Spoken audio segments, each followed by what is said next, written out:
Hey, welcome to the Pharmacy Residency Podcast, a member of the Pharmacy Podcast Network. I know Brian Fung and his friend Dennis are going to be doing an Ask Me Anything about, I think they both completed PGY1 and PGY2 pharmacy residency, and I think that's on YouTube, and it is scheduled for tonight in about 2 hours. Also, I just want to let you know that I have 2 books available on... if you go to residencyhelp.com and then you click on free books, I've got 2 books that I have new audiobook codes for. The first one is an 18-hour NABPLEX review. It's called Memorizing Pharmacology, Questions, Answers, and Rationales, books 1 to 7. And it does a very complete review of the 7 biggest pathophysiologic classes: gastrointestinal, musculoskeletal, respiratory, immune, neuro, cardio, and endocrine. And that's under pharmacology in the top 200, though it's really a bit more advanced and really sets the foundation for your NABPLEX study. But that's 18 hours long. It's quite a volume that I'd put together. It took almost a year to do it. But there's another one also called Residency Interview Help, where you can... I had released the ebook for free, and hundreds of people have gotten it then. But if you're still in that residency interview process, Residency Interview Help, it's the book that has the clapper that filmmakers use on it. That's under Career, Residency, and Entrepreneurship. But both of these you can find at residencyhelp.com, free audiobook codes or free codes, and that'll connect you to the web page. So the NABPLEX review has a coffee cup and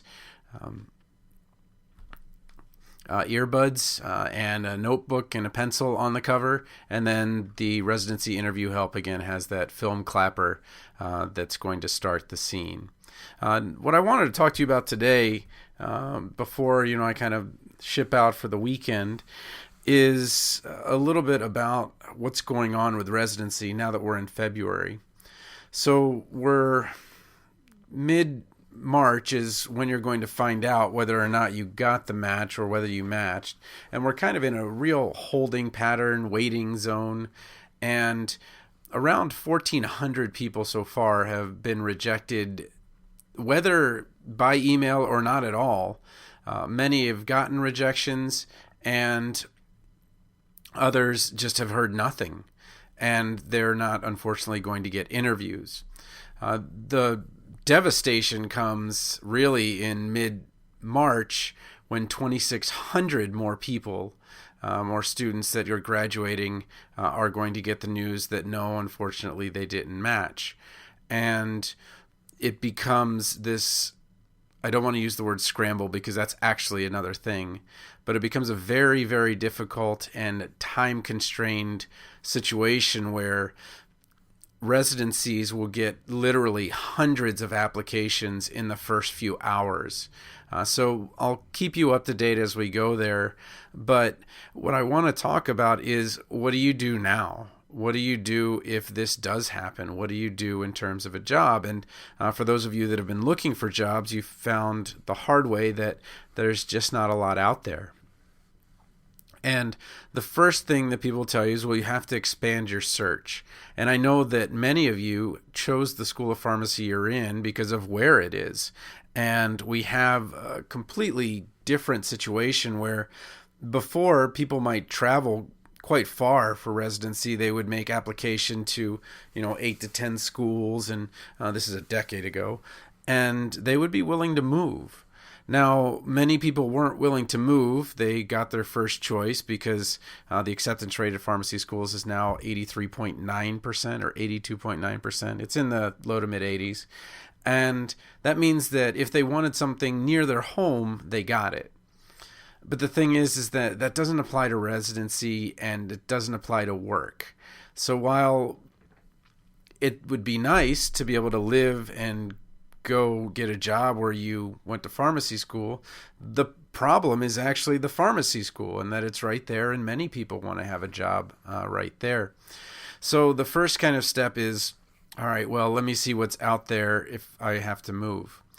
But the second thing is, and I think this is the one that's underutilized, and I think pharmacy schools aren't really prepared to advise you on this, is that there's a great job market out there. If you ignore the whole, I trained to become a pharmacist, so I'm going to become a pharmacist. What does that really mean? And, am I not a pharmacist because I teach chemistry and pharmacology in a community college? Am I not a pharmacist because I'm an author? Am I not a pharmacist because I do other things? So my income from my actual job is less than my income from all of my, I hate the word side hustle, but all the side hustles put together. And what I'm telling you is that there's plenty of jobs out there. And think about it this way. You were about to get a residency for $40,000 to $50,000, and now you're looking at a job and saying, "Oh my gosh, how could I take $40,000 or $50,000? Everybody's making $100,000 or $120,000."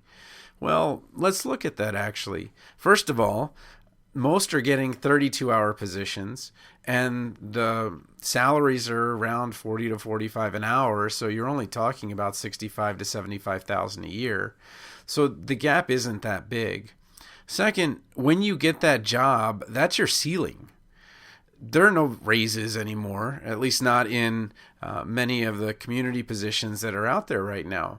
So while you might be a little higher to start, there's a definite ceiling there. So my recommendation is, all right, well, let's start looking at jobs that I might do that don't have such a ceiling, where I can be in part of a larger company and I can move up, and there's maybe lateral movement, and maybe something you probably didn't think about is that those jobs that are available aren't necessarily the most flexible when it comes to having a family. Much of what I do in having this job is so flexible, and I love my position. I love that there are days where I can say, sure, I'll take her, she's too sick to go to school if one of my daughters is sick, and it's just phenomenal.